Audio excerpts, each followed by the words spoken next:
شروع اللہ کے بابرکت نام سے جو خالق و مالک ہے اس کل کائنات کا، اور جس نے انسان کو اشرف المخلوقات بنایا۔ عزیز طلباء اور طالبات، السلام علیکم۔ آج کا ہمارا ٹاپک ہے بانو قدسیہ کی ناول نگاری۔ عزیز طلباء، جیسا کہ آپ کو پتہ ہے، M A Urdu semester second, us paper کا نام 20ویں صدی کا افسانوی ادب۔ کچھ ہم نے افسانہ نگاروں کی افسانہ نگاری کو پہلے ڈسکس کیا، تو ناول نگاری میں بانو قدسیہ کا کیا تعارف ہے، ان کی کیا خدمات رہی ہیں، تو یہ آج کے ٹاپک میں ڈسکس کریں گے۔ یہ سلائیڈ آپ کے جو سامنے ہیں، اس میں بانو قدسیہ کی تصویر بھی موجود ہے، اور ان کی ایک رائٹنگ میں ان کا جو خدمات ہیں ایک کوٹیشن کے طور پہ میں نے یہاں دیا ہے۔ اللہ تعالیٰ جس کو اپنا آپ یاد دلانا چاہتا ہے، اسے دکھ کا الیکٹرک شاک دے کر اپنی جانب متوجہ کر لیتا ہے۔ دکھ کی بھٹی سے نکل کر انسان دوسروں کے لیے نرم پڑ جاتا ہے، پھر اس سے نیک اعمال خود بخود اور بخوشی سرزد ہونے لگتے ہیں۔ دکھ تو روحانیت کی سیڑھی ہے، اس پر صابر و شاکر ہی چڑھ سکتے ہیں۔ بہرحال اشفاق احمد کی وائف تھیں، دونوں میاں بیوی ایک صوفی کی حیثیت رکھتے ہیں۔ دونوں نے دین و دنیا کا ایک درس بھی دیا اور کوشش کی کہ اپنے قلم سے مثبت انداز سے قلم کاری کی۔ ہم بانو قدسیہ کا اگر مختصر تعارف جانیں تو اردو اور پنجابی کی مشہور و معروف ناول نگار، افسانہ نگار اور ڈرامہ نویس ہیں۔ آپ 28 نومبر 1928 کو فیروز پور میں پیدا ہوئیں۔ آپ کا تعلق ایک زمیندار گھرانے سے تھا۔ آپ کے والد چودھری بدر الزماں زراعت میں بیچلر کی ڈگری رکھتے تھے۔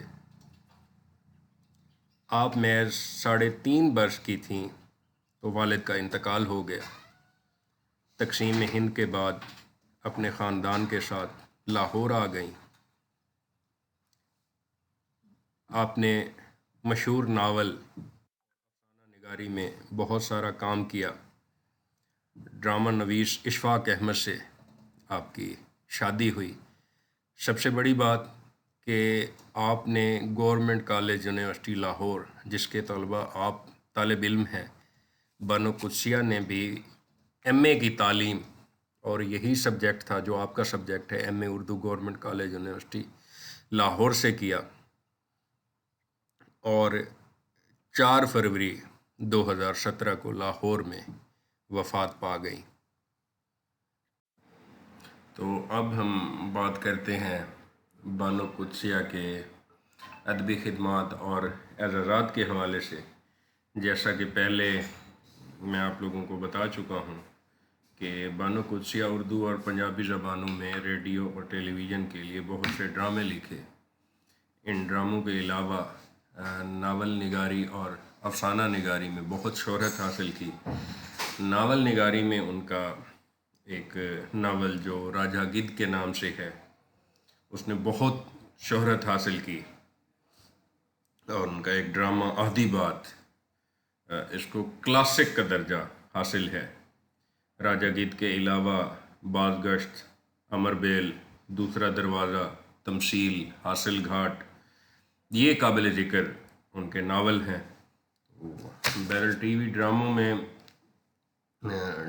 ڈراموں پہ ان کو کئی ایوارڈ سے بھی نوازا گیا، جن میں 1983 میں حکومت پاکستان کی جانب سے بانو قدسیہ کو ستارہ امتیاز سے نوازا گیا۔ 2010 میں حکومت پاکستان کی طرف سے انہیں ہلال امتیاز سے نوازا گیا، جبکہ 2012 میں کمال فن ایوارڈ سے نوازا گیا، 2016 میں انہیں اعزاز حیات سے نوازا گیا۔ یہ اعزازات ہیں جو بانو قدسیہ کا مقدر بنے، جس کو آپ کی خدمات کو گورنمنٹ آف پاکستان نے بھی اکنالج کیا، اور ان خدمات کے ریوارڈ میں، اعزاز میں یہ اعزازات جو 1 بائی 1 ہم نے ڈسکس کیے ہیں یہ آپ کے حصہ میں آئے۔ تو آج کے مزید ٹاپک میں ہم انشاءاللہ ڈسکس کریں گے کہ جو ان کے 3 بہترین ناول ہیں تو ان کو ہم انشاءاللہ 1 بائی 1 ڈسکس کریں گے۔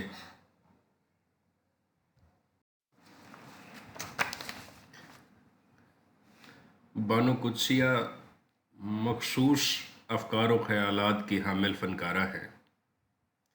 ان کے ناول زندگی کے بارے میں ان کے نقطہ نظر اور ذہنی رجحانات کی عکاسی کرتے ہیں۔ آج کل فرد اور معاشرہ جس ذہنی اور جذباتی انتشار اور اخلاقی زوال کا شکار ہے، بانو قدسیہ ایک حساس فنکارہ کی حیثیت سے اس المیے کو تخلیقی سطح پر محسوس کرتی ہوئی نظر آتی ہے۔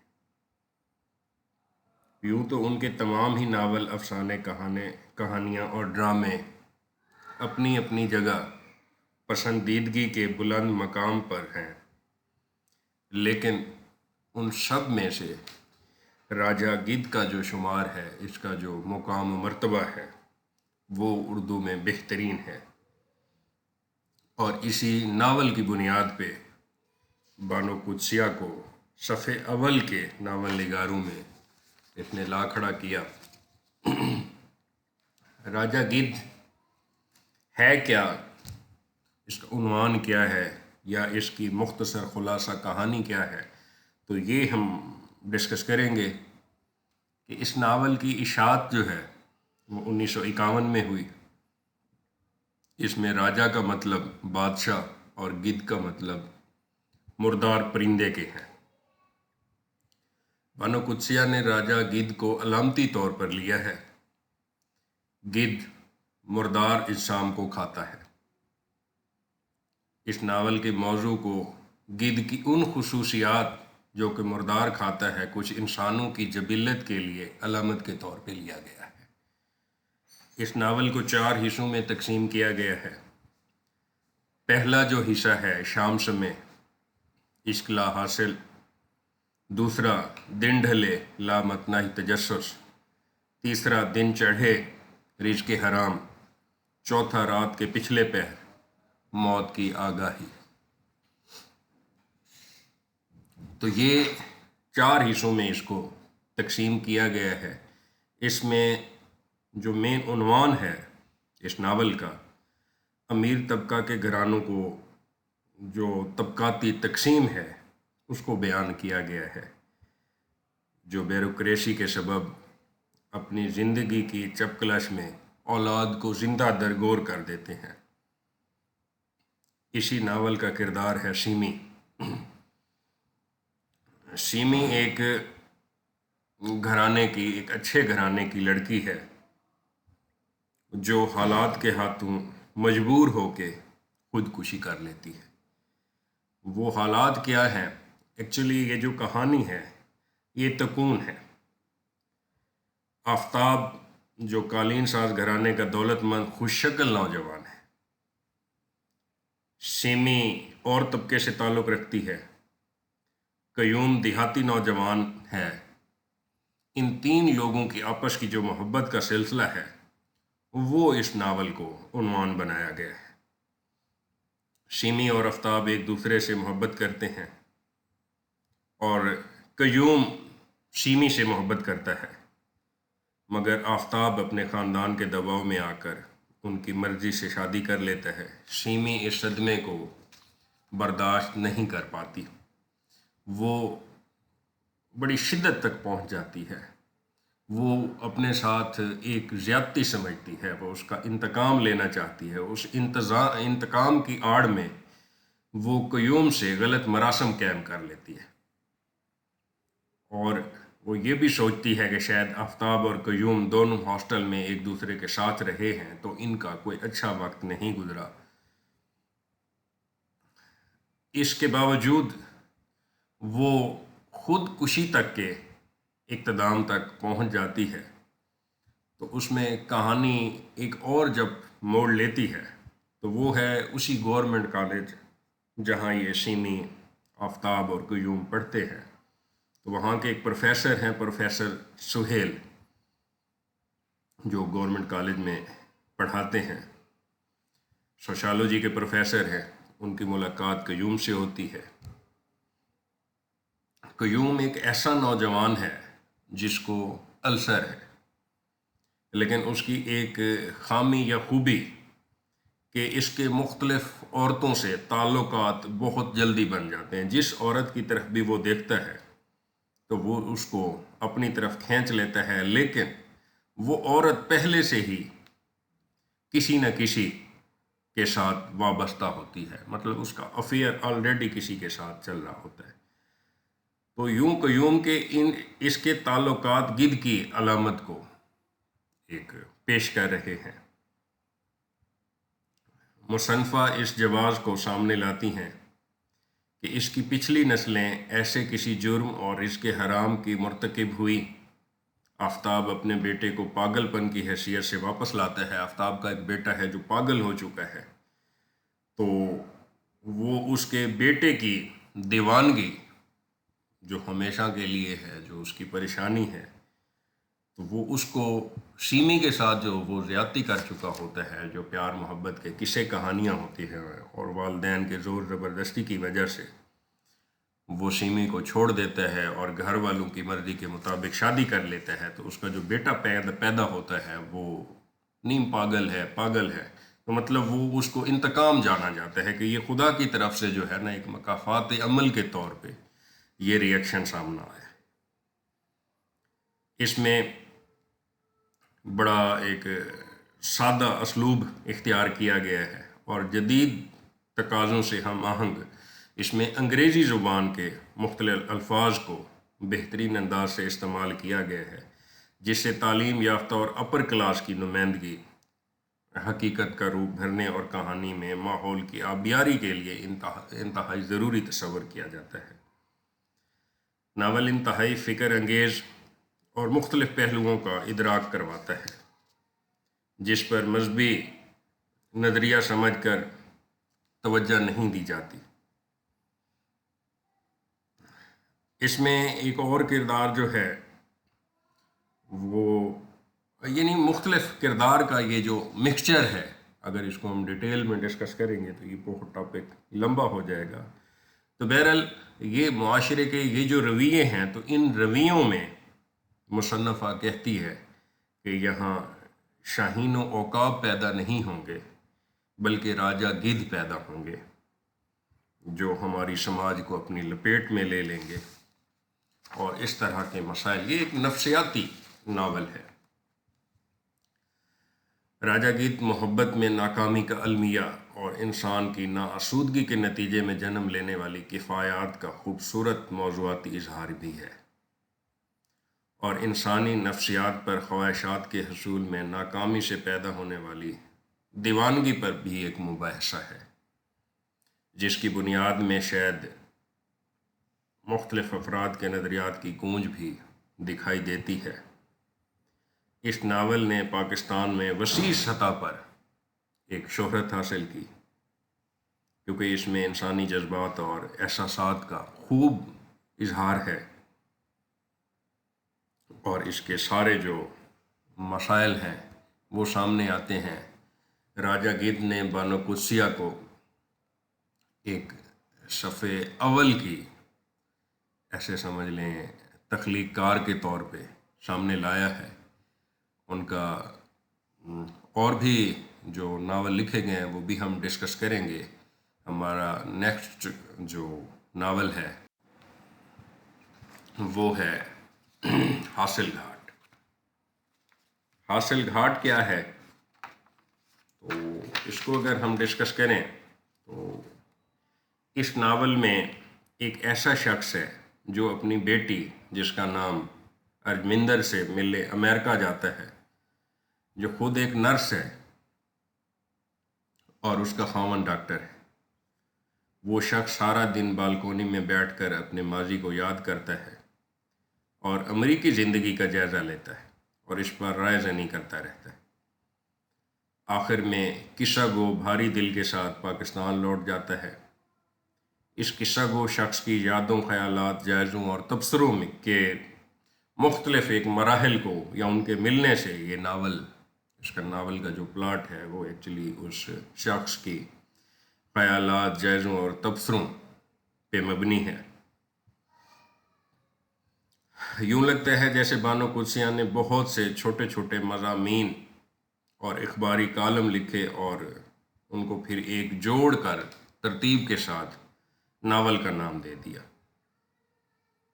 تاہم یہ جذباتی قسم کے مضامین، تبصرے اور تقابلی جائزے ایسے شدت سے لکھے گئے ہیں کہ تحریروں میں دلچسپی پیدا کر دیتے ہیں۔ یہ ناول ایسے لوگوں کو پسند آئے گا جو امریکی زندگی سے نالاں ہیں یا جدید مغربی طرز حیات کے مقابلہ میں برصغیر کی جو روایتی زندگی ہے اس کو ترجیح دیتے ہیں۔ بانو قدسیہ کا قصہ اور کردار ایک بوڑھا آدمی ہے، ماضی کی زندگی کے متعلق اور لاہور میں ایک متوسط طبقہ کی معاشرت سے متعلق چھوٹے چھوٹے واقعات یاد کرتا ہے اور بہت ہی پرانی معاشرتی اور خانگی زندگی کا ایک نقشہ سا ہمارے سامنے آ جاتا ہے۔ بانو قدسیہ عورت کے مسائل میں بھی قدامت پسند خیالات کی حامل ہیں اور جدید عورت کی مرد سے برابری اور روایتی کردار سے باہر نکلنے کی کوشش ان کی تنقید کا نشانہ بنتی رہتی ہے۔ تاہم بانو قدسیہ نے جہاں جہاں عورت کے کردار کی وضاحت کی ہے وہاں ان کا بیانیہ خاصا زوردار ہے۔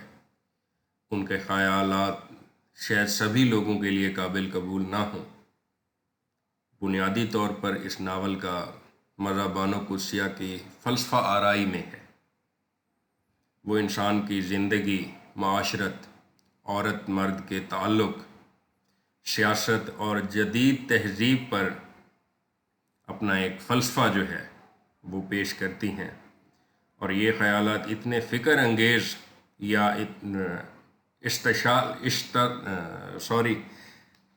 اشتعال انگیز ہیں کہ ان سے خط آنے لگتا ہے۔ ایک جگہ بانو قدسیہ کہتی ہیں کہ ہر عورت ماں اور طویف کا ملغوبہ ہے اور ہر مرد بھی ایک کفالت کرنے والا ایک آدمی ہے۔ ایک جگہ وہ لکھتی ہیں کہ بڑھاپے میں پرورش کے چکر میں اگر ہم نہ پڑیں تو مختلف بیماریوں کے دائرہ کار میں ہم داخل ہو جاتے ہیں۔ مغربی تہذیب کی تنقید جو حاصل گھاٹ کا مین موضوع ہے، اس میں بانو قدسیہ مغربی معاشرے کی آزادی پر تنقید کرتی ہیں، نشتر چلاتی ہیں کہ وہاں آزاد ہونے کے باوجود خواہشات آپ کو بازار مصر میں گھسیٹتی پھریں گی اور بہت جلد آپ کو علم ہو جائے گا کہ ترقی کی بانسری کے پیچھے بھاگتے بھاگتے آپ کسی تپتے صحرا میں پہنچ گئے۔ اردو کے اس ناول میں پنجابی اور انگریزی الفاظ کو کثرت سے استعمال کیا گیا ہے جو بعض جگہ خاصا لطف دیتے ہیں اور کہیں اردو کے عام قاری کے لیے ان کو سمجھنا کافی دشوار بھی ہو جاتا ہے، چونکہ ناول میں کرداروں کے ایک توازن سے بات کو سامنے رکھا جاتا ہے اور مختلف کرداروں کو ایک اچھے انداز سے بیان کرنے کی کوشش کی جاتی ہے۔ ایک اچھے ناول نگار کا طریقہ بھی یہی ہوتا ہے کہ اس میں جو اس کے ڈائلاگ ہیں، جو اس کے الفاظ ہیں، جو اس کا جملہ سازی ہے، جو اس کی زبان ہے، تو اس کو وہ اس انداز سے بیان کرے کہ وہ کسی بھی آدمی کے نہ صرف جذبات کی عکاسی کرے بلکہ کہانی کو بھی ایک بہتر انداز سے سامنے لائے۔ اس لحاظ سے حاصل گھاٹ پاکستان کے ایک قدامت پسند طبقے کے خیالات اور جذبات کا اظہاریہ ہے۔ بانو قدسیہ نے انتہائی مدلل انداز میں انسان کے باطن سے نکلنے والے دو راستے نکالے ہیں، ایک فلاح کا اور دوسرا ترقی کا۔ ترقی کے راستے کو انہوں نے جسم کی بناوٹ اور خوبصورتی سے منسوب کیا ہے، جبکہ فلاح کا راستہ ان کے نزدیک روحانیت کا سفر ہے۔ انہوں نے نہ صرف یہ راستے کھوجے ہیں بلکہ دونوں راستوں پر کاری کو لے کر گھومی بھی ہیں۔ ان کے ایک ایک گوشے سے روشناس کرایا ہے انہوں نے، اور ان راستوں میں لگے تمام جو ایک پوائنٹ ہیں، علامات ہیں، سگنلز ہیں، ان سے بخوبی آگاہ کیا ہے۔ پھر وہ ان راستوں کی انتہا تک لے کر گئی ہے اور ان راستوں سے وجود میں آنے والے وہ منازل اور ان کے منظر بھی دکھائے ہیں جو قاری کو زیرو پوائنٹ پر واپس لا کر فیصلہ اسی پر چھوڑ دیتے ہیں کہ ان دونوں میں سے وہ کون سا راستہ اختیار کرے اور کون سا ترک کر دے۔ انہوں نے اپنی بے پناہ قوت متخیلہ کو بروئے کار لاتے ہوئے جس دلچسپ انداز میں مغربی اور مشرقی معاشرے کا تقابلی جائزہ پیش کیا ہے، اس سے اردو ادب اور معاشرے کے ارتقاء کے لیے ان کی اہمیت اور بڑھ گئی ہے۔ داخلی اور خارجی کفایات کا بہاؤ اتنا تیز اور پرزور ہے کہ ایک ہی وقت میں ان گنت کائناتیں دریافت ہوتی چلی جاتی ہیں۔ ترقی پسند مغربی معاشرے کے بظاہر نظر آنے والے تاریک پہلوؤں کو جس طرح انہوں نے ایک معتدل رہ کر اجاگر کیا گیا ہے اس میں تو وہ قاری کو بہت کچھ سوچنے پر مجبور کر دیتے ہیں۔ وہ دونوں متضاد معاشروں کو ساتھ ساتھ لے کر ایک انتہائی اپنے مشاہدے اور جاندار طریقے سے وہ دونوں معاشروں کی، مغربی اور مشرقی معاشروں کی اور ان کے ماحول کی عکاسی کرتی ہیں۔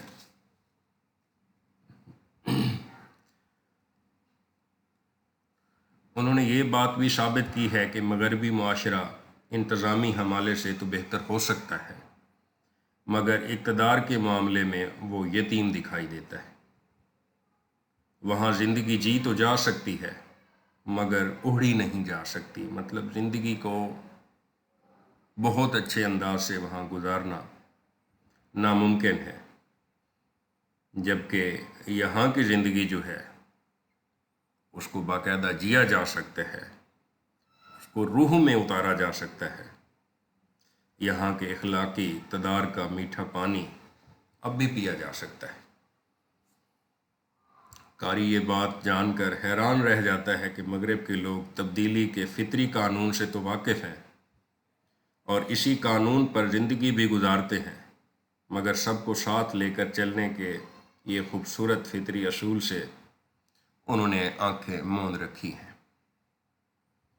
جو چیز ترقی کے لیے سود مند ہے اسے چھین لو کے فارمولے پر عمل پیرا مغربی قوم حاصل گھاٹ کے ذریعے جانچنے کے بعد شعور کا یہ سرسبز پودا ذہن کی زمین پر خود بخود اگاتا ہے کہ مغربی معاشرے میں جلتے ترقی کے برقی کمکمے دراصل چھوٹے ملکوں سے ہی چرائے گئے ہیں۔ ان کے قیمتی وسائل کو اپنی طرف لے لیا گیا ہے اور اس کے صلے کے طور پر ان ملکوں پر طبقاتی، اقتصادی، معاشرتی، لسانی، بد انتظامی اور مذہبی جھگڑوں کے زہریلے سانپ کو چھوڑ دیا گیا ہے۔ ان کی نفسیات و احساسات کو جس انداز میں ڈسا جا رہا ہے، اس سے ہر ترقی پذیر ملک میں احساس کمتری کا ایک عجیب سا تاثر قائم ہو جاتا ہے۔ فلاح کے خواہاں وہ لوگ بھی ہیں، لیکن وہ مغرب کی ایک آنکھوں کو چندھا دینے والی ایک جو عجیب طرح کی منافقانہ روشنی سمجھ لیں آپ، اس سے ان کے مسائل بڑھتے ہی رہتے ہیں، بڑھتے ہی جاتے ہیں۔ تو یہ ایک سارا سلسلہ ہے اس کا حاصل گھاٹ جو ان کا ناول ہے۔ تو اس میں انسان کے مختلف ایک جذبات، احساسات اور ان کی ایک سوچنے سمجھنے کی صلاحیت کو انہوں نے اجاگر کرنے کی بھرپور کوشش کی ہے۔ تو بہرحال بانو قدسیہ کی ناول نگاری میں ہم نے آج ان کے 2 ناول راجہ گدھ اور حاصل گھاٹ یہ ڈسکس کیے ہیں۔ یہ کس طرح کے ہیں میں انشاءاللہ کوشش کروں گا کہ ممکن ہوا تو ان کے نوٹس بھی آپ لوگوں کو پرووائڈ کر دوں گا۔